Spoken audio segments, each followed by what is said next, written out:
রাজনীতিতে দক্ষিণ পন্থা উত্থানের চেষ্টা দেখছে বিএনপি। আওয়ামী লীগ ও জাতীয় পার্টির অনুপস্থিতির সুযোগ পাচ্ছে জামাত। লাইমলাইটে এলেও ভোটে জেতার সম্ভাবনা দেখছেন না মির্জা ফখরুল। আওয়ামী লীগ নেই, আপনার জাতীয় পার্টির একই অবস্থা প্রায়। জামাত আপনার যেভাবে হোক তারা লাইমলাইটে এসে গেছে। তবে জনগণের কাছে গিয়ে সিলেকশনে পুরোপুরি জিতে যাওয়া এইরকম কোনো অবস্থা আমার কাছে মনে হয়। পাল্টাপাল্টি অবস্থানের মধ্যেই জোরে সোরে চলছে নির্বাচনী প্রস্তুতি। অর্ধেক আসনে বিএনপির প্রার্থী চূড়ান্ত, মনোনয়ন বাছাই সম্পন্ন জামায়াতেরও। আমরা নির্বাচনের প্রস্তুতিও চালাচ্ছি, আমাদের দাবির পক্ষে আওয়াজও উঠাচ্ছে। পিআর এর মাধ্যমে নির্বাচিত হতে চাওয়া ভালো, স্বপ্ন দেখা ভালো, বাট সবকিছুর একটা সীমা থাকা উচিত। জোট হইতে হবে নট নেসেসারি, এটা সমঝোতাও হতে পারে, আন্ডারস্ট্যান্ডিং। 40 থেকে 50টি আসন বিএনপি অন্য দলের প্রার্থীদের জন্য ছেড়ে দেবে। দেখছিলেন প্রধান শিরোনাম। রাতের সময় সঙ্গে আছি আমি গোলাম রাব্বি। এবার অন্যান্য শীর্ষ সংবাদ। বাংলাদেশ পুনর্গঠনে কাজ করছে অন্তর্বর্তী সরকার। সহযোগিতা দরকার প্রবাসীদের। নিউ ইয়র্কে প্রধান উপদেষ্টা বিনিয়োগ বান্ধব পরিবেশ গড়ে তোলার প্রতিশ্রুতি। মব ভায়োলেন্স মোকাবেলায় সক্ষম হতে হবে ইসিকে। সুষ্ঠু ভোট সম্ভব না হলে থাকতে হবে পদত্যাগের সাহস। সংলাপে সুশীল সমাজ। বিশ্বাসযোগ্য নির্বাচনী প্রতিশ্রুতি সিএসির। খাগড়াছড়ির গুইমারায় 144 ধারার মধ্যেই সংঘর্ষ। 3 পাহাড়ি নিহত, 16 সেনা পুলিশ সহ আহত অনেকে। অপরাধীদের বিরুদ্ধে ব্যবস্থা নেওয়ার ঘোষণা স্বরাষ্ট্র মন্ত্রণালয়ের। বিমান ভাড়া কমায় সাধারণ ক্যাটাগরিতে হজের খরচ কমল 11,000 টাকা, সুলভের 16,500। নিবন্ধন শুরু 27 জুলাই। সুযোগ পাবেন 1,27,000 মুসল্লি।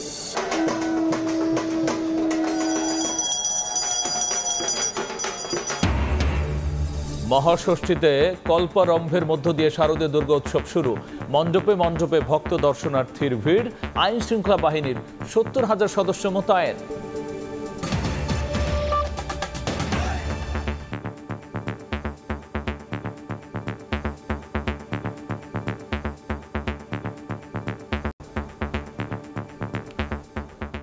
বাংলাদেশে দক্ষিণপন্থী রাজনীতির উত্থানের চেষ্টা হচ্ছে বলে মন্তব্য করেছেন বিএনপির মহাসচিব মির্জা ফখরুল ইসলাম আলমগীর। জানিয়েছেন আওয়ামী লীগের কার্যক্রম নিষিদ্ধ আর জাতীয় পার্টি নিষ্ক্রিয় থাকার সুবিধা পাচ্ছে জামাত। দলটি লাইমলাইটে এলেও ভোটে জেতার সম্ভাবনা নেই। নিউ ইয়র্কে সময় সংবাদকে দেয়া বিএনপি মহাসচিবের সাক্ষাৎকারের আরেকটি অংশ নিয়ে হাসানুজ্জামান সাকির রিপোর্ট। 5ই আগস্টের পর রাজনীতির মাঠে বিএনপির প্রধান প্রতিদ্বন্দ্বী জামায়াতে ইসলামী। রাজনীতিতে দীর্ঘদিনের সহযাত্রী দল দুটির মধ্যে সাম্প্রতিক সময়ে দূরত্ব বেড়েছে। সংস্কার, জুলাই সনদ সহ নির্বাচন পদ্ধতি নিয়ে বিএনপি জামায়াতের বর্তমান অবস্থান এখন বিপরীতমুখী। বাংলাদেশের মানুষের মধ্যে এসব বিষয় নিয়ে নিউ ইয়র্ক সফররত বিএনপি মহাসচিব মির্জা ফখরুল ইসলাম আলমগীরের সঙ্গে কথা হয় সময় সংবাদের। সাক্ষাৎকারে মির্জা ফখরুল বলেন, ক্ষমতাচ্যুত আওয়ামী লীগের রাজনৈতিক কর্মকাণ্ড নিষিদ্ধ এবং জাতীয় পার্টিও রাজনৈতিকভাবে নিষ্ক্রিয় থাকায় সুবিধাজনক অবস্থানে আছে জামায়াত। বাংলাদেশে তো রাজনৈতিক দল বলতে যে কয়েকটা দল ছিল, আপনার আওয়ামী লীগ, বিএনপি, জাতীয় পার্টি, জামাত, এই 4টাই তো মূল দল ছিল। সেক্ষেত্রে আওয়ামী লীগ নেই, আপনার জাতীয় পার্টির একই অবস্থা প্রায়। এখন বিএনপি আর জামাত আপনার অত্যন্ত যেভাবে হোক তারা লাইমলাইটে এসে গেছে এখন, এবং আপনার মিডিয়ার বদৌলতে এবং তাদের সাংগঠনিক কর্মকাণ্ডের বদৌলতে তারা একটা জায়গায় পৌঁছানোর চেষ্টা করছে। এটা করবেই তারা, এটাই স্বাভাবিক, আপনার করাটাই স্বাভাবিক। তো সেই ক্ষেত্রে আমার কাছে মনে হয় না যে জনগণের মধ্যে জামাতের যে খুব বেশি প্রভাব বেড়েছে, এটা আমার কাছে মনে হয় না। আমি নিজে মাঠে রাজনীতিবিদ, মাঠে যাতায়াত করি, তাতে বুঝতে পারি যে তার গিয়ে সেখানে খুব বেশি একটা নাই। বৈশ্বিক রাজনীতির গতিপ্রবাহ তুলে ধরে বাংলাদেশেও যে তা থেকে বিচ্ছিন্ন নয় তা স্পষ্ট করেন মির্জা ফখরুল। তবে সেই প্রচেষ্টা ভোটের মাঠে সফল হবে না বলে তার বিশ্বাস। সমস্যা হচ্ছে যে আপনার এখানে, আমি এর আগেও বলেছিলাম যে আপনার একটা সারা পৃথিবীতেই আপনার একটা দেখা যাচ্ছে যে দক্ষিণ পন্থা যারা নিয়ে যারা রাজনীতি করে তাদের একটা উত্থান হচ্ছে আর কি। সেক্ষেত্রে বাংলাদেশে এটা চেষ্টা করা হচ্ছে। আর জামাতের একটা অ্যাডভান্টেজ হচ্ছে, জামাত কিন্তু আপনার it's a very organized political party, regimented political party. এবং সেই সঙ্গে তাদের ফান্ড টান্ডও আছে যথেষ্ট, সুতরাং তারা কাজ ওইভাবে করছে। এটা তাদের জন্য কিছুটা প্লাস পয়েন্ট তো নিঃসন্দেহে। তবে জনগণের কাছে গিয়ে সিলেকশনে পুরোপুরি জিতে যাওয়া এইরকম কোন অবস্থা আমার কাছে মনে হয় না। জাতিসংঘে প্রধান উপদেষ্টার বক্তব্যের পর নির্বাচন নিয়ে সংশয় কিছুটা হলেও কমেছে বলে মনে করেন মির্জা ফখরুল। মির্জা ফখরুল জানান, সারা দেশে বিএনপির সম্মেলন হচ্ছে, সাংগঠনিকভাবে দল গোছানো হচ্ছে। নির্বাচনের আগে সময় মতোই দলের ভারপ্রাপ্ত চেয়ারম্যান তারেক রহমান দেশে ফিরবেন বলেও জানান বিএনপি মহাসচিব। হাসানুজ্জামান সাকি, সময় সংবাদ, নিউ ইয়র্ক, যুক্তরাষ্ট্র। এ বিষয়টি নিয়ে বিস্তারিত আলোচনার জন্য স্টুডিওতে যুক্ত হয়েছেন সহকর্মী মুরসালিন হক জুনায়েদ। যাচ্ছি তার কাছে। জুনায়েদ, আমরা রিপোর্টটা দেখছিলাম এবং তার বক্তব্যের দুটো অংশ নিয়ে রিপোর্ট হয়েছে। আজকে আমরা যে অংশটি দেখলাম সেখানে বাংলাদেশ জামায়াতে ইসলামী নিয়ে আসলে যদি বিএনপির বক্তব্যই আমরা বলতে পারি, সেক্ষেত্রে কিভাবে ব্যাখ্যা করলেন আপনার দৃষ্টিতে বা আপনার ব্যাখ্যায়, বা সামগ্রিকভাবে যদি একটু বলেন।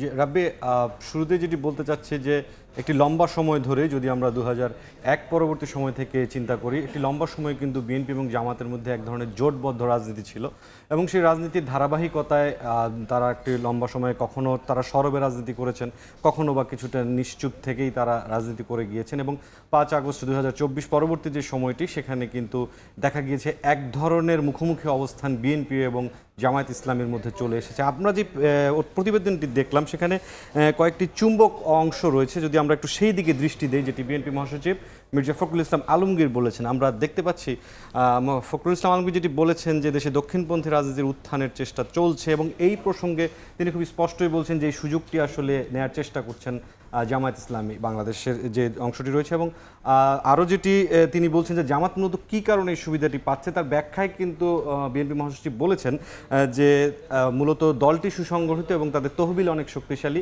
গণমাধ্যমে তাদের বেশ সরব উপস্থিতি আছে, ফলে আওয়ামী লীগ এবং জাতীয় পার্টির যে অনুপস্থিতি, এর সুবিধাটি কিন্তু জামায়াত ইসলামী নিয়ে নিচ্ছে। এবং সবশেষ যেটি মির্জা ফখরুল ইসলাম আলমগীর বলতে চেয়েছেন যে কার্যক্রম বেড়েছে জামায়াত ইসলামের, কিন্তু জনগণের মাঝে যে প্রভাব বাড়েনি, তার ফল হিসেবে মির্জা ফখরুল ইসলাম আলমগীর যেটি বলতে চেয়েছেন যে নির্বাচনে আসলে জামাত এককভাবে জয়ী হওয়ার কোনো ধরনের সম্ভাবনা নেই। তবে তিনি স্বীকার করে নিয়েছেন যে একটি লম্বা সময় ধরেই জামায়াত ইসলামী বাংলাদেশে রাজনীতি করে আসছে এবং তার প্রেক্ষিতে তারা বাংলাদেশে বেশ শক্তিশালী একটি জায়গায় চলে গিয়েছে। তবে ভোটের মাঠে তাদের জয়ী হওয়ার সম্ভাবনা খুব বেশি তিনি দেখছেন না বিএনপি মহাসচিব। তবে জুনায়েদ, ভোট যেহেতু সামনে এবং সেই থেকে কিন্তু দুটো দলই প্রস্তুতিও নিচ্ছে, সেই সংক্রান্ত কয়েকটা রিপোর্ট আছে, ওই রিপোর্টগুলো দেখে আপনার কাছে আবারও আলোচনায় ফিরব। এদিকে ত্রয়োদশ সংসদ নির্বাচনে অর্ধেক আসনে প্রার্থী চূড়ান্ত করেছে বিএনপি। দ্রুতই তালিকা প্রকাশ করে প্রচারণায় মাঠে নামবে দলটি। যুগপৎ আন্দোলনে মিত্র দলগুলোকে আসন ছাড়তে প্রস্তুত অর্ধশত। বিএনপির ভোট পরিকল্পনার বিষয়ে দলটির স্থায়ী কমিটির সদস্য মেজর অবসরপ্রাপ্ত হাফিজ উদ্দিন আহমেদ জানিয়েছেন, জামাতের সঙ্গে জোটের সম্ভাবনা নেই। এ বিষয়ে বিস্তারিত জানাচ্ছেন শফিকুজ্জামান রুবেল। দেশে বইছে নির্বাচনী হাওয়া। প্রতিদ্বন্দ্বিতার জন্য নানা কৌশল ঠিক করতে ব্যস্ত দলগুলো। জোট বেঁধে শক্তি বাড়াতে প্রস্তুতির পাশাপাশি একক দল হিসেবেও পরীক্ষা দিতে চলেছেন কেউ কেউ। নির্বাচনের জন্য ঘোষিত সময়ের কয়েক মাস আগে থেকেই প্রার্থী তালিকা নিয়ে মাঠে নেমেছে দলগুলো। বিএনপির স্থায়ী কমিটির সদস্য জানান, ত্রয়োদশ জাতীয় নির্বাচনে 70% আসনে একক প্রার্থী দিতে চায় তার দল। এরই মধ্যে অর্ধেক আসনে নির্ধারণ করা হয়েছে প্রার্থী। বাছাইয়ের ক্ষেত্রে গুরুত্ব পেয়েছে ত্যাগ, অভিজ্ঞতা, জনপ্রিয়তা ও ক্লিন ইমেজ। দ্রুতই তালিকা প্রকাশ করে মাঠে নামবে বিএনপি। মোটামুটি ভাবে আমাদের নিজস্ব প্রার্থীদের তালিকা প্রস্তুত আছে, যারা এলাকায় জনপ্রিয়, সাধারণ মানুষের মনে তাদের সম্পর্কে ভালো ধারণা আছে। তো এই ধরনের সৎ, নিষ্ঠাবান, ত্যাগী নেতাদেরকে বিএনপি মনোনয়নের ক্ষেত্রে অগ্রাধিকার দিবে বলে আমরা ধারণা করছি। জনপ্রিয়তা বিবেচনায় যুগপৎ আন্দোলনে মিত্র দলগুলোর জন্য 40 থেকে 50টি আসন ছাড়তে প্রস্তুত বিএনপি। তবে ত্রয়োদশ নির্বাচনে জামাতের সঙ্গে জোট হওয়ার কোনো সম্ভাবনা নেই বলেও জানান বিএনপির স্থায়ী কমিটির সদস্য মেজর অবসরপ্রাপ্ত হাফিজ উদ্দিন আহমেদ। 40 থেকে 50টি আসন বিএনপি অন্য দলের প্রার্থীদের জন্য ছেড়ে দেবে তো এর মধ্যে কারা কারা এই 40 বা 50 জনের মধ্যে থাকবেন সেটা এখনো স্থির হয় নাই। এই ব্যাপারে আলাপ আলোচনা চলছে। এবার জামাত ইসলামী মনে করছে তারা ইতিহাসে সবচেয়ে কাছাকাছি পৌঁছে গেছে ক্ষমতায়। জামায়াতকে এখনো শত্রু না ভাবলেও দলটির কিছু নেতার বক্তব্য বিব্রতকর উল্লেখ করে হাফিজ উদ্দিন বলেন, পিআরের দাবি বিএনপিকে ঠেকানোর কৌশল। পিআরের মাধ্যমে নির্বাচিত হতে চাওয়া, তারপর তাদের দু একজন নেতার কথায় কিছুটা বিব্রত হয়েছি। তাদের এক নেতা বলেছে তারা সরকার গঠন করবে, বিএনপি বিরোধী দলে থাকবে। ভালো স্বপ্ন দেখা ভালো, বাট সবকিছুর একটা সীমা থাকা উচিত। এদিকে এনসিপি ও গণ অধিকার একীভূত হওয়ার আলোচনাকে শুভ কামনা জানিয়ে বিএনপি নেতা জানান, নির্বাচনের মাঠে তারা বিএনপির ভাবনায় নেই। কোনো প্রকারে সংসদে যদি প্রবেশাধিকার লাভ করা যায় তাহলে তো সোনায় সোহাগা। যাই হোক, সকলের জন্য আমাদের শুভকামনা রইল। শফিকুজ্জামান রুবেল, সময় সংবাদ, ঢাকা। এদিকে আন্দোলন ও নির্বাচনের প্রস্তুতি সমান তালে চালিয়ে যাচ্ছে জামায়াতে ইসলামী। জুলাই সনদের আইনি ভিত্তি, পিআর পদ্ধতিতে ভোট সহ 5 দাবিতে আন্দোলনের শরিক দলগুলোর সঙ্গে নির্বাচনী জোট গঠনের পরিকল্পনা করছে দলটি। একই সাথে 295টি আসনে প্রাথমিকভাবে প্রার্থী চূড়ান্ত করে ভোটের লড়াইয়ের প্রস্তুতিও চলছে জোরেশোরেই। তবে সমঝোতা হলে মিত্রদের সঙ্গে আসন ভাগাভাগি নিয়ে কার্পণ্য না করার কথাও বলছে জামায়াত। বিস্তারিত শফিক মুন্সির রিপোর্ট। জুলাই সনদের আইনি ভিত্তি প্রদান, সংসদের উভয় কক্ষে পিআর পদ্ধতিতে নির্বাচন সহ 5 দফা দাবিতে রাজপথে সরব বাংলাদেশ জামায়াতে ইসলামী। 18 সেপ্টেম্বর আরও 7টি দলের সঙ্গে ঐক্যবদ্ধ কর্মসূচির অংশ হিসেবে রাজধানীতে বিক্ষোভ ও সমাবেশ করেছে দলটি। এরপর ধারাবাহিকভাবে বিভাগীয় পর্যায় থেকে শুরু করে জেলা উপজেলা পর্যন্ত কর্মসূচি পালন করেছে তারা। আন্দোলনের মাঝেই আগামী জাতীয় নির্বাচনের জন্য 295টি আসনে প্রাথমিকভাবে প্রার্থী চূড়ান্ত করেছে জামায়াত। যে কোনো পরিস্থিতিতে প্রার্থী পরিবর্তন হতে পারে এমন শর্তে মাঠে কাজ করার জন্য একে একে মনোনয়ন প্রত্যাশীদের গ্রিন সিগন্যাল দিচ্ছে দলটি। কিভাবে সংগঠন পরিচালিত হয়। জামায়াতের সিনিয়র নায়েবে আমির মোহাম্মদ মুজিবুর রহমান সময় সংবাদের মুখোমুখি হয়ে জানান, তৃণমূল থেকে নেতাকর্মীদের মতামতের ভিত্তিতে এবং গণতান্ত্রিক প্রক্রিয়ায় মনোনীত করা হয়েছে সম্ভাব্য প্রার্থীদের। আমরা কতটা নির্বাচন করব বা সমঝোতা করব কি করব না, পরিবেশ পরিস্থিতি বলে দিবে।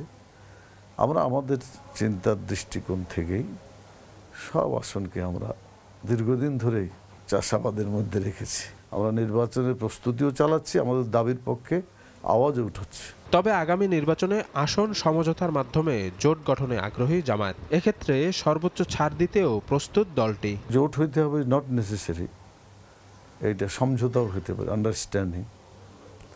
মানে একটা জায়গায় একটা ইসলামী ক্যান্ডিডেট বা প্রার্থী থাকবে, সমঝোতায় আমরা যদি পৌঁছতে পারি তখন সেখানে আলাপ আলোচনা করে আমাদের এটা তাদেরকে ছাড় দেওয়ার ব্যাপারে সর্বোচ্চ ছাড় দিয়ে হলেও আমরা ইসলামী সমঝোতা নিয়েই নির্বাচন করতে চাই।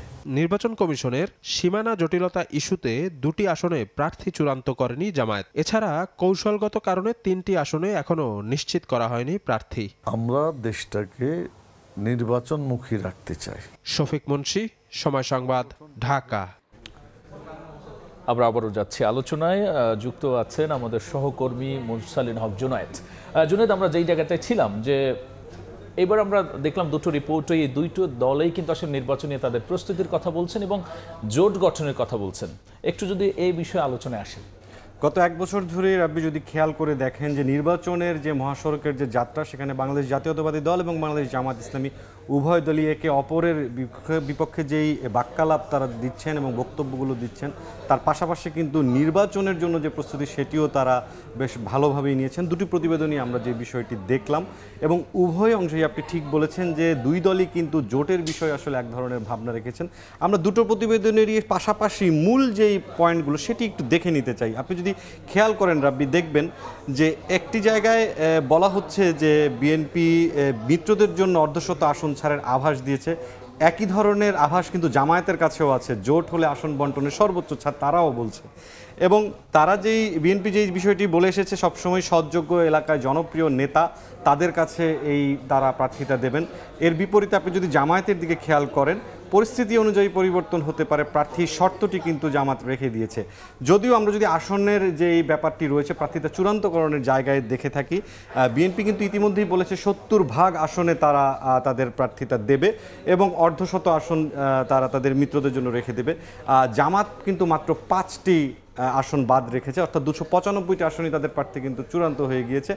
পাশাপাশি তারা যেটি বলছে আন্দোলন ও নির্বাচনী কার্যক্রম সমান তালে চলবে জামায়াত বলছে। এর বিপরীতে বিএনপির যে ভাবনা সেখানে কিন্তু তারা বলছে যে যেহেতু লম্বা একটি সময় ধরে জামাতের সাথে তাদের এক ধরনের জোট ছিল, রাজনৈতিক জোট, সেই জোটের জায়গা থেকে তারা জামাতকে প্রতিদ্বন্দ্বী হিসেবে বিবেচনা করছে, কিন্তু জামাতকে কিছু নেতার বক্তব্যকে তারা বিব্রতকর হিসেবে বিএনপি ভেবে নিয়েছে। সব কিছু মিলে এখন পর্যন্ত যেটি দেখা যাচ্ছে যে উভয় দলই, বিশেষ করে প্রধান উপদেষ্টার যেই জাতিসংঘ যে সফর এখন নিউ ইয়র্কে চলছে সেখানেও কিন্তু বারবার দুই দলই বলার চেষ্টা করছে যে অনেকখানি যেই বরফ সেটি কিন্তু কিছুটা গলেছে, নির্বাচনের পথে তাদের যে যাত্রা। উভয় দলের বক্তব্যে এখন পর্যন্ত স্পষ্ট বোঝা যাচ্ছে তারা আসলে নির্বাচনের দিকে যেতে চায়। এবং জাতিসংঘের ডক্টর ইউনূস যেভাবে বক্তব্য আবারও ফেব্রুয়ারির কথা বললেন স্পষ্টভাবে, হয়তো এই সফরে আসার পরে নির্বাচনী ট্রেনের দৌড় হয়তো আরও স্পষ্ট বোঝা যাবে। জি, সেই ট্রেনের দৌড়টি বোঝা যাবে। জামাত শেষ পর্যন্ত আসলে যেই এক ধরনের রাজনৈতিক যে দর কষাকষি, তার যে 5টি দাবি, সেই দাবিটি তারা যতদূর আদায় করা সম্ভব হয় তার জোর প্রচেষ্টা তারা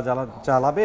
ইতিমধ্যে আগেও জামাত বলেছে যে তারা প্রয়োজনে নির্বাচনকে সাথে রেখে পাশাপাশি এই আন্দোলনগুলো চালিয়ে যাবে। এবং সবশেষ বিএনপিও আসলে জামায়াতকে বলছে যে সব দাবি ছেড়ে দিয়ে ঐক্যবদ্ধ হয়ে ফ্যাসিবাদের বিরুদ্ধে নির্বাচনের মাধ্যমে জনপ্রিয়তা যাচাই করা। আপনাকে অসংখ্য ধন্যবাদ আলোচনায় যুক্ত হওয়ার জন্য। ধন্যবাদ। বড় দলগুলো নির্বাচনী প্রস্তুতি এবং সামগ্রিক অবস্থা নিয়ে আলোচনার জন্য স্টুডিওতে যুক্ত হয়েছিলেন সহকর্মী মুরসালিন হক জুনায়েদ। এদিকে জাতীয় নির্বাচন সুষ্ঠু ও নিরপেক্ষ করতে নির্বাচন পর্যবেক্ষণের পাশাপাশি ইউরোপীয় ইউনিয়ন প্রতিনিধি দলের কাছে কারিগরি সহায়তা চেয়েছে জামায়াতে ইসলামী। দুপুরে বসুন্ধরা আবাসিক এলাকায় দলটির আমিরের সঙ্গে সাক্ষাৎ করতে যান ইউ প্রতিনিধি দল। ফেব্রুয়ারিতে নির্বাচনের বিষয়ে জামায়াতের অবস্থান বিষয়ে জানতে চান তারা। জামায়াতের পক্ষ থেকে জানানো হয় জুলাই সনদের ভিত্তিতে ফেব্রুয়ারিতেই নির্বাচন চায় জামায়াত।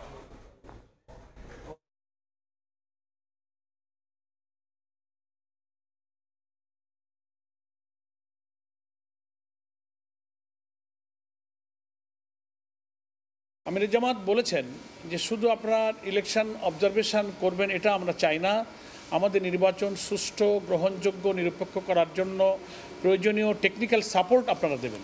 আমরা ফেব্রুয়ারিতে ইলেকশনে যেতে চাই, প্রোভাইডেড আমাদের যে রিফর্ম প্রপোজালগুলো জুলাই সনদের আইনি ভিত্তির মধ্য দিয়ে এই নির্বাচনটাই এর ভিত্তিতে হইতে হবে।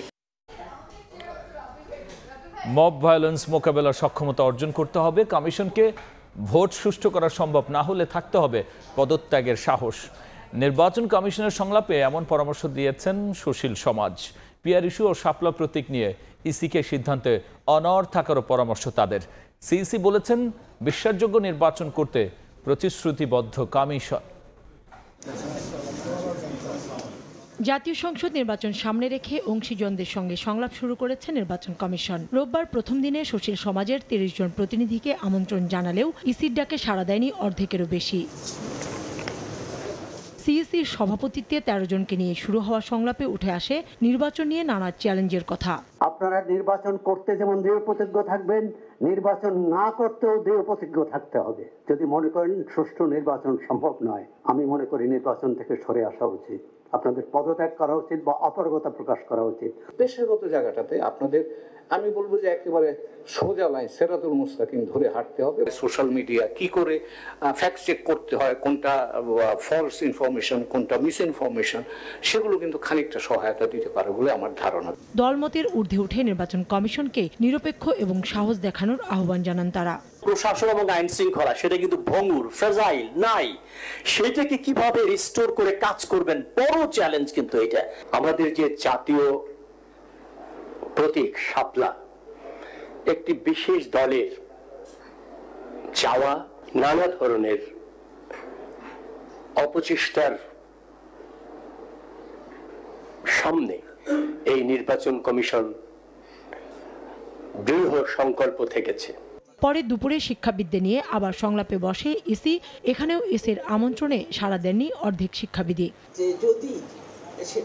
গণমাধ্যমের অবাধ বিচরণ নিশ্চিত করার তাগিদ দিয়ে শিক্ষক প্রতিনিধিরা বলেন, কমিশনের সততা এবং নিরপেক্ষতার উপর ভোটের মানদণ্ড নির্ভর করবে। অনির্বাচিত হয়ে নির্বাচিত লোকদেরকে প্রভাবিত করবে। এই জিনিসটার ব্যাপারে আপনাদের একটা থাকা উচিত। নির্বাচন যদি ভালোভাবে না করতে পারেন, কন্ট্রোভার্সিয়াল একটা ইলেকশন হয়, তাহলে ওই যে 14 সালে নির্বাচন, 18 সালে নির্বাচন, 24 সালে নির্বাচন কমিশন সম্পর্কে আমার বন্ধুরা বলতো ছাগল দিয়ে কি লাঙ্গল চাষ করা হয়। পরে সমাপনী বক্তব্য দেন সিএসি, বলেন আইন অনুযায়ী সুষ্ঠু, সুন্দর, নিরপেক্ষ ভোট করতে প্রতিশ্রুতিবদ্ধ কমিশন। নির্বাচন অনুষ্ঠানটা সুষ্ঠুভাবে সুন্দরভাবে করার জন্য যা যা প্রস্তুতি নেওয়া দরকার, এই ক্ষেত্রে আমরা অনেক এগিয়ে গেছি। সুষ্ঠু, সুন্দর, বিশ্বাসযোগ্য নির্বাচন দিতে প্রতিশ্রুতিবদ্ধ। এদিকে পূজার ছুটি শেষ হলে অক্টোবরে নারী নেত্রী, জুলাই যোদ্ধা, গণমাধ্যম কর্মী ও রাজনৈতিক দলগুলোর সঙ্গেও সংলাপ করবে ইসি। কাউসারা চৌধুরী, কুমু, সময় সংবাদ, ঢাকা। দেশ পুনর্গঠনে কাজ করছে অন্তর্বর্তী সরকার। এতে অংশ নিতে প্রবাসী বাংলাদেশিদের প্রতি আহ্বান জানিয়েছেন প্রধান উপদেষ্টা doctor Mohammad Yunus. NRB connect day উপলক্ষে নিউ ইয়র্কে অনুষ্ঠানে তিনি আরও বলেছেন, বিনিয়োগ বান্ধব পরিবেশ গড়ে তুলতে প্রতিশ্রুতিবদ্ধ তার সরকার। নিউ ইয়র্ক থেকে হাসানুজ্জামান সাকের রিপোর্ট। বাংলাদেশ বিনিয়োগ উন্নয়ন কর্তৃপক্ষ বিডার আয়োজনে নিউ ইয়র্কে আয়োজিত এনআরবি কানেক্ট ডের অনুষ্ঠানে যোগ দেন প্রধান উপদেষ্টা ডক্টর মোহাম্মদ ইউনূস। এ সময় করতালি আর স্লোগানে বাংলাদেশের একমাত্র নোবেল জয়ী অর্থনীতিবিদকে স্বাগত জানান প্রবাসীরা। প্রধান উপদেষ্টার বক্তব্যে ঘুরে ফিরে আসে বাংলাদেশের প্রসঙ্গ। 1 বছর আগে কি পরিস্থিতিতে তিনি সরকার গঠন করেছিলেন তা জানান প্রবাসীদের। আমরা প্রত্যেকে নিজের জন্য যেটুকু অংশ আমরা পারি সেটুকু অংশ আমরা পালন করব, তাহলে সরকার প্রধান বলেন, প্রবাসীরা যে যেখানেই আছেন দেশের জন্য কাজ করতে হবে। আপনারা যেমন গুরুত্বপূর্ণ বাংলাদেশের জন্য, তারাও তাদের জন্য, তাদের দেশের জন্য গুরুত্বপূর্ণ। তারা যদি মনে করে থাকতো আমরা মাধ্যমে কাজকর্ম করবো, তারা আস্তে আস্তে দেখবে রাস্তা খুলে যাচ্ছে। প্রবাসীদের পাঠানো রেমিটেন্সের 21%-এরও বেশি প্রবৃদ্ধি অর্জনে অবদান রাখার জন্য বিদেশে থাকা বাংলাদেশিদের প্রশংসা করেন ডক্টর ইউনূস। দেশের অর্থনীতির যে সীমাবদ্ধতা, সেই সীমাবদ্ধতা থেকে আমরা বেরিয়ে যেতে পারবো। আমাদের মনটাও বড় হবে, ইন্টারাকশন হবে আশেপাশের দেশের সঙ্গে, এবং আমাদের অর্থনীতির প্রতি একটা বিরাট গতি সঞ্চার হবে। জাতিসংঘের অধিবেশনের মতোই এই অনুষ্ঠানেও প্রধান উপদেষ্টার পাশে ছিলেন সফরসঙ্গী বিএনপি, জামায়াত ও এনসিপির নেতারা। তারা বাংলাদেশ প্রশ্নে সবাইকে এক থাকার ওপর জোর দেন। আমরা কমিটেড যে আমরা এই সংস্কার কমিশনগুলোতে আমরা আমাদের অবদান রাখার চেষ্টা করছি রাজনৈতিক দল হিসেবে, এবং যতটা সম্ভব আমরা কাজ করছি। বাংলাদেশ এখন আগের জায়গায় আর ফিরে যাবে। আমাদের ইউথের ভিতরে একটা বিষয় এখানে আমরা দেখতে পাচ্ছি যে তারা they wants a positive move, they wants a change. বাংলাদেশের মানুষ বাংলাদেশ পছন্দ করে, সেই বাংলাদেশ তৈরি করে আপনারা নতুন নেতৃত্ব বুঝে দিতে আপনারা অগ্রণী ভূমিকা পালন করবেন। জাতিসংঘে 11 দিনের সফরে এসে 8ম দিনে প্রবাসীদের নিয়ে অনুষ্ঠান করলেন প্রধান উপদেষ্টা ডক্টর মোহাম্মদ ইউনূস। ক্ষমতা গ্রহণের পর এবার নিয়ে দ্বিতীয়বারের মতো নিউ ইয়র্কে এলেও এই প্রথম যুক্তরাষ্ট্রের প্রবাসীরা সরকার প্রধানকে কাছ থেকে দেখার সুযোগ পেলেন। আর ডক্টর মোহাম্মদ ইউনূস বললেন, দেশের জন্য সব সময় প্রবাসীরা খুবই গুরুত্বপূর্ণ, তাই দেশের কল্যাণে সবাইকে ঐক্যবদ্ধ হয়ে কাজ করার আহ্বান জানান প্রধান উপদেষ্টা। হাসানুজ্জামান সাকি, সময় সংবাদ, টাইম স্কয়ার, নিউ ইয়র্ক। রাতের সময়ে আরও থাকছে রাজধানীর আজিমপুরে বহুতল ভবনে অভিযান। বেসমেন্ট থেকে 6টি গাড়ি জব্দ করল যৌথ বাহিনী। একটি সাবেক এমপি হাজি সেলিমের নামে নিবন্ধিত, ম্যানেজারকে জিজ্ঞাসাবাদ। মারমা স্কুল ছাত্রীকে ধর্ষণের ঘটনায় উত্তপ্ত খাগড়াছড়ি। গুইমারায় দুষ্কৃতকারীদের হামলায় 3 পাহাড়ি নিহত এবং মেজর সহ 13 সেনা সদস্য, 3 পুলিশ সদস্য আহতের ঘটনায় গভীর দুঃখ প্রকাশ করেছে স্বরাষ্ট্র মন্ত্রণালয়। পাশাপাশি অপরাধীদের আইনের আওতায় আনার ঘোষণাও দেওয়া হয়েছে। স্কুল ছাত্রীকে ধর্ষণের ঘটনার প্রতিবাদে উত্তাল পাহাড়ি জনপদ খাগড়াছড়ি। চলছে অনির্দিষ্টকালের সড়ক অবরোধ কর্মসূচি। রোববার সকাল থেকে জেলা শহর ও শহরতলিতে দেখা গেছে সব ধরনের যান চলাচল বন্ধ। ছেড়ে যায়নি কোনো দূরপাল্লার বাস। সাধারণ মানুষও বাসাবাড়ি থেকে বের হতে পারছেন না। তবে সাজেকে আটকা পড়া 2000 পর্যটককে শনিবার রাতেই সেনাবাহিনীর বিশেষ নিরাপত্তায় ঢাকার উদ্দেশ্যে পাঠানো হয়েছে। পরিস্থিতি নিয়ন্ত্রণে জেলা পুলিশের পাশাপাশি ৩ প্লাটুন আর্মড পুলিশ ও ৭ প্লাটুন বিজিবির দায়িত্ব পালন করছে। জারি করা হয়েছে ১৪৪ ধারা। এছাড়া দুই পক্ষকে নিয়ে বৈঠক করেছেন পার্বত্য চট্টগ্রাম বিষয়ক উপদেষ্টা। আমরা এখন অলরেডি ইলেকশন মোডে আছি, এই ধরনের কোনো ঘটনা ঘটতে আর দেওয়া যাবে না। এদিকে গুইমেরায় দুষ্কৃতকারীদের হামলায় ৩ পাহাড়ি নিহত এবং মেজর সহ ১৩ সেনা সদস্য, গুইমেরা থানার ওসি সহ ৩ পুলিশ সদস্য এবং আরও অনেকে আহতের ঘটনায় স্বরাষ্ট্র মন্ত্রণালয়ের পক্ষ থেকে গভীর দুঃখ প্রকাশ করা হয়েছে। মন্ত্রণালয়ের এক বিবৃতিতে জানানো হয়, জড়িতদের বিরুদ্ধে শিগগিরই তদন্ত করে আইনগত ব্যবস্থা নেওয়া হবে। ২৩ সেপ্টেম্বর এক স্কুল ছাত্রীকে ধর্ষণের অভিযোগ ওঠে। পরে ৩ জনের বিরুদ্ধে সদর থানায় মামলা করেন ভুক্তভোগীর বাবা। এতে এখন পর্যন্ত একজনকে গ্রেফতার করেছে পুলিশ। সময় সংবাদ, খাগড়াছড়ি। আগামী বছরের জন্য ৩টি হজ প্যাকেজ ঘোষণা করেছে সরকার। এর মধ্যে সুলভে 16,500 টাকা কমিয়ে 5,58,000 এবং সাধারণে 11,000 কমিয়ে 4,67,000 টাকা ঠিক করা হয়েছে। এর প্রথম চালু হওয়া বিশেষ প্যাকেজে খরচ পড়বে 6,90,000। নিবন্ধন চলবে 12 অক্টোবর পর্যন্ত। চাঁদ দেখা সাপেক্ষে আগামী বছর পবিত্র হজ হতে পারে 26 মে। বাংলাদেশ থেকে হজে যাওয়ার সুযোগ পাবেন 1,27,000 জনের মতো। রোববার সচিবালয়ে সংবাদ সম্মেলনে হজ প্যাকেজ ঘোষণা করে ধর্ম মন্ত্রণালয়। উপদেষ্টা জানান 3টি প্যাকেজ চূড়ান্ত করা হয়েছে। প্রথমবার চালু হওয়া প্যাকেজ বিশেষে খরচ পড়বে 6,90,000 টাকা, প্যাকেজ সুলভে 16,500 কমিয়ে 5,58,000 টাকা এবং প্যাকেজ সাধারণে 11,000 কমিয়ে 4,67,000 টাকা নির্ধারণ করা হয়। এবছর সরকারের মাধ্যমে আমরা 3টা প্যাকেজ ঘোষণা করছি। প্যাকেজ নাম্বার 1 বিশেষ, হজ প্যাকেজ 2, হজ প্যাকেজ 3, মোট 3টা প্যাকেজ আমরা নির্ধারণ করেছি। হজ প্যাকেজ 1 বিশেষ প্যাকেজ। এই প্যাকেজে হজ যাত্রীরা মক্কায় হারাম শরীফের বহিরাঙ্গন থেকে সর্বোচ্চ 700 মিটারের মধ্যে হোটেলে থাকবেন। D+ ক্যাটাগরির সার্ভিস সহ মোয়াল্লেম কর্তৃক খাবার সরবরাহ করা হবে। এই প্যাকেজের খরচ ধরা হয়েছে 6,90,597 টাকা। বেসরকারিভাবে হজ প্যাকেজের মূল্য নির্ধারণ করা হয়েছে 5,09,000 টাকা। এই মূল্যের সঙ্গে কম বেশি করে আরো 2টি প্যাকেজ অফার করতে পারবে এজেন্সিগুলো। বেসরকারি মাধ্যমের সাধারণ হজ প্যাকেজ শিরোনামে একটা প্যাকেজ আমরা নির্ধারণ করেছি। এই প্যাকেজের খরচ ধরা হয়েছে 5,09,185 টাকা। সরকার কর্তৃক অনুমোদিত এই প্যাকেজটি গ্রহণ করে এজেন্সি সমূহ অতিরিক্ত 2টি প্যাকেজ ঘোষণা করতে পারবে এবং ওনারা যদি 5 স্টার হোটেল রাখতে চান বা ভালো আছে, আমাদের কোনো আপত্তি নেই। তারা হাজিদেরকে যদি ক্লক টাওয়ারে রাখতে চান, এটি প্যাকেজ তারা ঘোষণা করতে পারবে। আগামী বছর 70 বছরের ঊর্ধ্বে কেউ হজে যেতে চাইলে সঙ্গে নিতে হবে 50 বছরের নিচে কাউকে। আগামী 8 ফেব্রুয়ারি থেকে হজের জন্য ভিসা দেয়া শুরু হবে। ফ্লাইট শুরু হবে 18 এপ্রিল। মাসুদুর রহমান, সময় সংবাদ, ঢাকা। মহাষষ্ঠীতে শুরু হলো শারদীয় দুর্গোৎসব। এই মুহূর্তে রাজধানীর ঢাকেশ্বরী মন্দিরে আছেন রৌনক নিয়ন্তা এবং খুলনার ধর্মসভা মন্দিরে আছেন সহকর্মী আব্দুল্লাল মামুন রুবেল। সরাসরি শুরুতে যাচ্ছি রৌনকের কাছে। সকালে বেলতলা চণ্ডীপাঠ ও বিহিত পূজার মধ্য দিয়ে শুরু হয়েছিল মহাষষ্ঠীর আয়োজন এবং আনুষ্ঠানিকতা। তবে মূল আনুষ্ঠানিকতা কিন্তু ছিল সন্ধ্যার পর শুরু হয় আমন্ত্রণ ও অধিবাস দিয়ে মহাষষ্ঠীর মূল আনুষ্ঠানিকতা এবং এরপর শুরু হয় আরতি।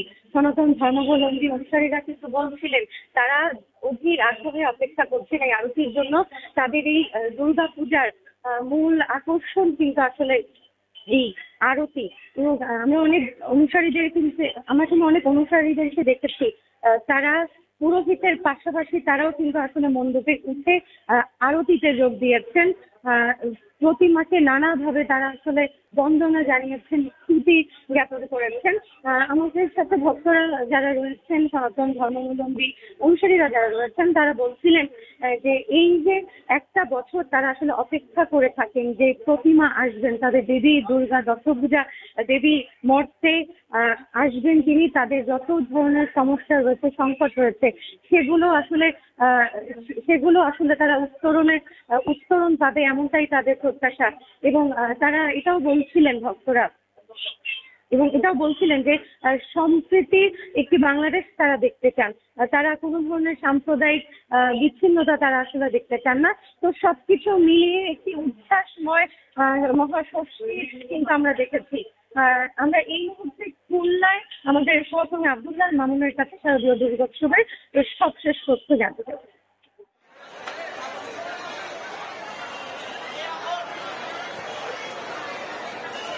মহাষষ্ঠীতে সকালে শারদীয় দুর্গাপূজা যে আনুষ্ঠানিকভাবে শুরু হয়েছিল বিকেল গড়তেই তা যেন আরও বেশি উৎসবমুখর হয়ে ওঠে। সন্ধ্যার পরে কিন্তু এটি একেবারে জমকালো হয়ে উঠেছে। খুলনার ধর্মসভা মন্দির সহ বিভিন্ন মন্দিরে আমরা দেখছি সন্ধ্যার পরে কিন্তু ভক্তদের উপস্থিতি আসলে বেড়েছে। এখানে ভক্তরা যেমন এসছেন পরিবারের হাত ধরে, অনেকে বন্ধুদের হাত ধরে এসছেন। তারা আসলে একদিকে যেমন দেবী দর্শন করছেন, প্রতিমা দর্শন করছেন, পাশাপাশি আমরা দেখেছি ভক্তরা কিন্তু দেবী মায়ের কাছে নানা রকম আসলে প্রার্থনাও করছেন। তারা আসলে বলছেন যে আগামী দিনগুলোতে তারা যেন আসলে ভালো থাকতে পারেন, ভালো থাকতে চান। এই যে উৎসবের 5টি দিন, সেই 5টি দিন আসলে তারা উৎসব মুখরভাবে কাটাতে চান। এর পাশাপাশি আগামী দিনগুলোতে দেশ ও জাতির যাতে ভালো হয়, মঙ্গলজনক কিছু হয়, তেমনটি আসলে প্রত্যাশা করছেন। আমরা পুরো ধর্মসভা মন্দিরটি দেখছি, এখানে কিন্তু আসলে ভক্তদের উপস্থিতি সময়ের সঙ্গে সঙ্গে বেড়েছে এবং পুরো জায়গাটি কিন্তু বর্ণিল আলোক সজ্জায় আসলে সজ্জিত করা হয়েছে। শুধু এই মন্দির নয়, খুলনা মহানগরের যে 120টি মন্দির আছে, প্রতিটি মন্দিরে কিন্তু আমরা দেখেছি যে আসলে এখানে ভক্তদের উপস্থিতি সন্ধ্যার পরে বেড়েছে এবং এখানে প্রতিটি মন্দিরে আলোকসজ্জা যেমন করা হয়েছে এবং এখানে যারা পুরোহিত রয়েছেন তারা কিন্তু যে ধর্মীয় আচার সেটি আসলে পালন করছেন এবং একই সঙ্গে কিন্তু আমরা দেখছি যে ভক্তরা তারা নানা রকম প্রত্যাশার কথা আসলে বলছেন। একটু যদি নিরাপত্তার কথা বলে থাকি, আমরা দেখেছি প্রতিটি মন্দিরে কিন্তু পুলিশি নিরাপত্তার সঙ্গে সঙ্গে অন্যান্য যে আইন শৃঙ্খলা বাহিনী রয়েছেন তারাও কিন্তু আসলে নিরাপত্তা বেষ্টনী দিয়ে ঢেকে রেখেছেন। প্রতিটি মন্দিরে প্রবেশের সময় আসলে তারা নানা রকম ভাবে এই তাদেরকে আসলে প্রবেশের ক্ষেত্রে আসলে প্রশাসনের যে আইনি বিষয়গুলো রয়েছে সেটি আসলে দেখভাল করছেন। এর পাশাপাশি কিন্তু আমরা দেখছি যে পুরো জায়গাটি জুড়ে প্রশাসন নানা রকম আসলে ব্যবস্থা নিয়েছে। প্রশাসনের পক্ষ থেকে বিভিন্ন মন্দিরে কিন্তু আসলে পরিদর্শনও করা হয়েছে। তো আমার কাছে এই ছিল খুলনা থেকে শারদীয় দুর্গোৎসবের সবশেষ খবর। দুর্গোৎসবের সবশেষ নিয়ে আমরা সরাসরি ছিলাম খুলনায়, এর আগে ছিলাম ঢাকায়। রাজধানীর আজিমপুরে বহুতল ভবনের বেজমেন্ট থেকে 6টি গাড়ি জব্দ করেছে যৌথ বাহিনী। এর মধ্যে একটি বিলাসবহুল গাড়ি সাবেক এমপি হাজী সেলিমের নামে নিবন্ধিত। রোববার দুপুর 12:30টার দিকে আজিমপুরের দায়রা শরীফ আবাসিক এলাকায় গুলশান আরা মাসুদা টাওয়ারের 12তলা ভবনে অভিযান শুরু করে যৌথ বাহিনী। বেসমেন্টের একটি কক্ষে 3টি বিলাসবহুল সহ মোট 6টি গাড়ি পাওয়া যায়। এর মধ্যে একটি হাজী সেলিমের নামে নিবন্ধিত, আরেকটি গাড়ি ডেভেলপার কোম্পানি মদিনা ট্রেডিং কর্পোরেশনের নামে, বাকি একটি শিল্প প্রতিষ্ঠান এবং 2টি ব্যক্তির নামে। তবে গাড়িগুলোর কাগজপত্র ও চাবি উদ্ধারের খবর পাওয়া যায়নি। জিজ্ঞাসাবাদের জন্য ভবনের ম্যানেজারকে নেওয়া হয় সেনা ক্যাম্পে। অভিযান চলাকালে কাউকে বের হতে দেওয়া হয়নি ভবন থেকে, তবে পরিচয় নিশ্চিত হওয়ার পর ভাড়াটিয়াদের প্রবেশের সুযোগ দেওয়া হয়। নানা নাটকীয়তার পর 5 ঘন্টার অভিযান শেষে গণমাধ্যমের সঙ্গে কথা না বলেই চলে যান যৌথ বাহিনীর সদস্য ও নির্বাহী ম্যাজিস্ট্রেট। রায়দুল ইসলাম শুভ, সময় সংবাদ, ঢাকা।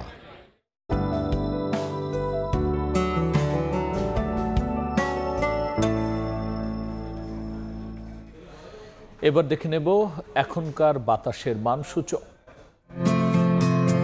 বায়ুমান বিষয়ক সংস্থা আইকিউএয়ারের সূচক অনুযায়ী বাংলাদেশে এখনকার বাতাসের মান: ঢাকা বিভাগের বায়ুর মান 95, যা সন্তোষজনক, বাতাসের আর্দ্রতা 67%। চট্টগ্রাম বিভাগে বায়ুর মান 61, এটি সন্তোষজনক, বাতাসের আর্দ্রতা 80। রাজশাহী বিভাগে বায়ুমান 74, যা সন্তোষজনক, আর্দ্রতা 68। সিলেট বিভাগে বায়ুর মান 110, এটিও সহনীয়, বাতাসের আর্দ্রতা 74%। খুলনা বিভাগের বায়ুমান 79, যা সন্তোষজনক, বাতাসের আর্দ্রতা 79। বরিশাল বিভাগে বায়ুর মান 60, এটিও সন্তোষজনক, আর্দ্রতা 84। রংপুর বিভাগের বায়ুমান 80, যেটি সন্তোষজনক, বাতাসের আর্দ্রতা 67।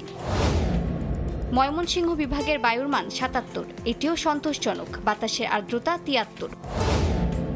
সারা দেশে বায়ুর মান সবচেয়ে ভালো বরিশালে 60 আর সবচেয়ে খারাপ সিলেটে 110। এশিয়া কাপ ফাইনালের খবর। শিরোপার মঞ্চে মুখোমুখি 2-0 প্রতিদ্বন্দ্বী ভারত ও পাকিস্তান। টসে ব্যাট করছে পাকিস্তান। এই মুহূর্তে দুবাই আন্তর্জাতিক ক্রিকেট স্টেডিয়ামে আছেন রিপোর্টার সাবির মিথুন। ম্যাচের সবশেষ খবর জানতে সরাসরি যাচ্ছি তার কাছে।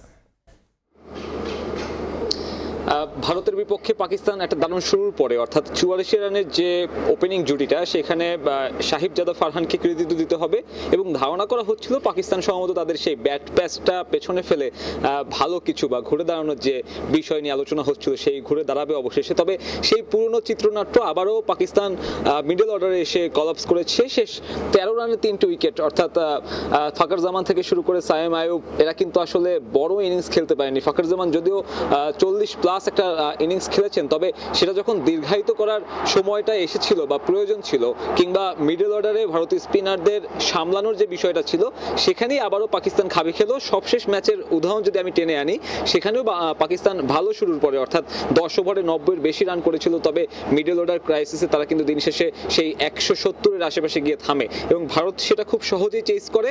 আজকে একই ধরনের উইকেটে খেলা এবং আরও একটা উইকেটের পতন হয়েছে। পাকিস্তান দল কিন্তু সেই একইভাবে আবারও সেখান থেকে কলাপস করলো। অর্থাৎ ফাইনালে যে একটা কম্পিটিটিভ ফাইনাল দেখার যে প্রত্যাশা দর্শকদের কাছ থেকে আমরা শুনেছিলাম ম্যাচ শুরুর আগে, সেই প্রত্যাশা হয়তো পূরণ হবে না যদি না ভারতীয় টপ অর্ডারকে পাকিস্তানি বোলিং লাইন আপ দ্রুতই আউট করতে পারে কিংবা শাহিন শাহ আফ্রিদি তার ব্যাট প্যাচ থেকে ঘুরে দাঁড়িয়ে অভিষেক শর্মাকে থামাতে পারে। সব থেকে বেশি আলোচনা হচ্ছে কিন্তু অভিষেক শর্মাকে নিয়ে। অভিষেক শর্মাকে থামাতে পারলে হয়তো পাকিস্তানের জন্য এই ম্যাচটা আসলেই জেতা সম্ভব হতে পারে। আমার কাছে এশিয়া কাপের হাই ভোল্টেজ ফাইনাল নিয়ে দুবাই থেকে এখন পর্যন্ত এই ছিল সবশেষ। ফাইনালের সবশেষ নিয়ে আমরা সরাসরি ছিলাম দুবাই। এ পর্যায়ে শীর্ষ সংবাদ জানিয়ে দিচ্ছে আরও একবার। দক্ষিণপন্থা উত্থানের চেষ্টা দেখছে বিএনপি, আওয়ামী লীগ জাতীয় পার্টির শূন্যতার সুযোগ পাচ্ছে জামাত। লাইমলাইটে এলেও ভোটে জেতার সম্ভাবনা দেখছেন না মির্জা ফখরুল। খাগড়াছড়ির গুইমারায় 144 ধারার মধ্যেই সংঘর্ষ, 3 পাহাড়ি নিহত, 16 সেনা পুলিশ সহ আহত অনেকে। অপরাধীদের বিরুদ্ধে ব্যবস্থা নেওয়ার ঘোষণা স্বরাষ্ট্র মন্ত্রণালয়ের।